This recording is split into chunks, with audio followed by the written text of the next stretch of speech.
Hello everyone, welcome. Bangla helpline YouTube চ্যানেলে আপনাদের সবাইকে স্বাগত জানাই। অন্নপূর্ণা যোজনার যাদের ফর্ম স্ট্যাটাসে অ্যাপ্লিকেশান রিজেক্টেড দেখাচ্ছিল, তাদের বর্তমানে এখন আন্ডার এনকোয়ারি দেখাচ্ছে। তো আন্ডার এনকোয়ারি কেন দেখাচ্ছে, তাছাড়া কোন পরিপ্রেক্ষিতে আপনাদের ফর্মগুলো রিজেক্টেড হয়ে গেছিল, বর্তমানে কি করতে হবে, আপনারা টাকা পাবেন কিনা, প্রত্যেকটা বিষয় আপনাদেরকে এই ভিডিওর মাধ্যমে বলবো। ভিডিওটি অবশ্যই শেষ পর্যন্ত দেখবেন। ভিডিওটি ইনফরমেটিভ মনে হলে একটি লাইক করে দেবেন এবং আমাদের চ্যানেলে প্রথমবার ভিডিও দেখে থাকলে অবশ্যই আমাদের চ্যানেলটিকে সাবস্ক্রাইব করে রাখবেন।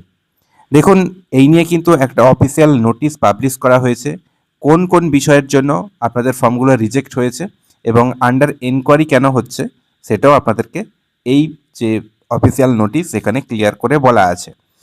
তো দেখুন, 4/7/2026 একটা মিটিং হয়েছিল। অন্নপূর্ণা যোজনার টাকা ছাড়ার পর একটা রিভিউ মিটিং হয়েছিল। এখানে দেখুন লেখা আছে, a review meeting on Annapurna Yojana post benefit distribution. টাকা ছাড়ার পর একটা রিভিউ মিটিং করা হয়েছিল, ঠিকঠাকভাবে সবার অ্যাকাউন্টে টাকা পৌঁছালো কিনা বা ভেরিফিকেশান ঠিকঠাক হয়েছে কিনা সেটা নিয়ে রিভিউ একটা মিটিং করা হয়েছিল। Chief secretary government of West Bengal, নবান্নতে মিটিংটা হয়েছিল। এখানে দেখুন 1 নম্বর পয়েন্টটা হচ্ছে সবচেয়ে গুরুত্বপূর্ণ। মোট ফর্ম জমা পড়েছিল 1,62,00,000। তার মধ্যে 1,22,00,000 ফর্ম অ্যাপ্লিকেশান, সেগুলোকে অ্যাপ্রুভাল দেওয়া হয়েছে এবং তারা টাকা পেয়েছেন। এবং 27,83,000 ফর্ম কিন্তু রিজেক্ট হয়েছে।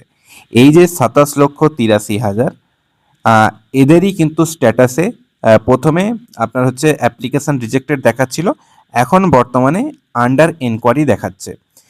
এই যে 27,83,000-এর কেন ফর্ম বাতিল হয়েছে সেটা আপনাদেরকে এবার বলি।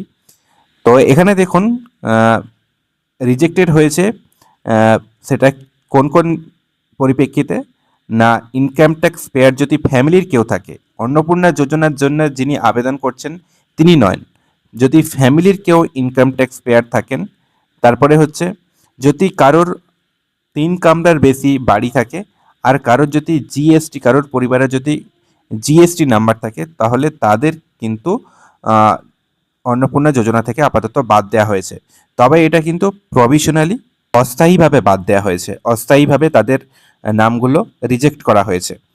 এবার বর্তমানে কিন্তু এনাদের স্ট্যাটাস আন্ডার এনকোয়ারি দেখাচ্ছে। তাদের স্ট্যাটাস কেন আন্ডার এনকোয়ারি দেখাচ্ছে, এই যে যাদের প্রফেশনালি বা অস্থায়ীভাবে আপাতত এখন অন্নপূর্ণা যোজনা থেকে বাদ দেওয়া হয়েছে, কাদের কাদের আরও একবার বলে দিই।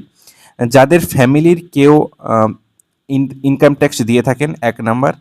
2 নাম্বার হচ্ছে যদি 3 কামরার বেশি ঘর বা রুম থাকে সেক্ষেত্রে। আর 3 নাম্বার হচ্ছে যদি কারোর ফ্যামিলির জিএসটি নাম্বার বা জিএসটি রেজিস্ট্রেশন থাকে, সেক্ষেত্রে বাদ দেওয়া হয়েছে। এগুলো কিন্তু ফ্যামিলি মেম্বারের কারোর হলেই সেক্ষেত্রে বাদ দেওয়া হচ্ছে। যিনি অন্নপূর্ণা যোজনাতে আবেদন করছেন শুধুমাত্র তার জন্য নন, যদি ফ্যামিলিরও কেউ কারোর জিএসটি থাকে বা কেউ যদি ইনকাম ট্যাক্স দিয়ে থাকেন, সেক্ষেত্রে বাদ দেওয়া হচ্ছে তাদেরকে আপাতত। এরপর তাদের একটা ফিল্ড ভেরিফিকেশন হবে, যাদের বাদ গেছে, যারা এই ক্যাটাগরির মধ্যে পড়ছেন তাদের একটা ফিল্ড ভেরিফিকেশন হবে এবং ফিল্ড ভেরিফিকেশনের মধ্যে তারা যদি ভেরিফিকেশন করার পর তারা যদি এলিজেবল হন, 7 দিনের মধ্যে তাদের অ্যাকাউন্টে অন্নপূর্ণা যোজনার টাকা ঢুকবে। তার মানে যাদের এখন আন্ডার এনকোয়ারি দেখাচ্ছে, তার মানে তাদের যে ফর্ম বাতিল হয়ে গেল সেরকম বিষয়টা নয়। আপনাদের বাড়িতে হয়তো অফিসাররা আসবেন, এসে এনকোয়ারি করবেন।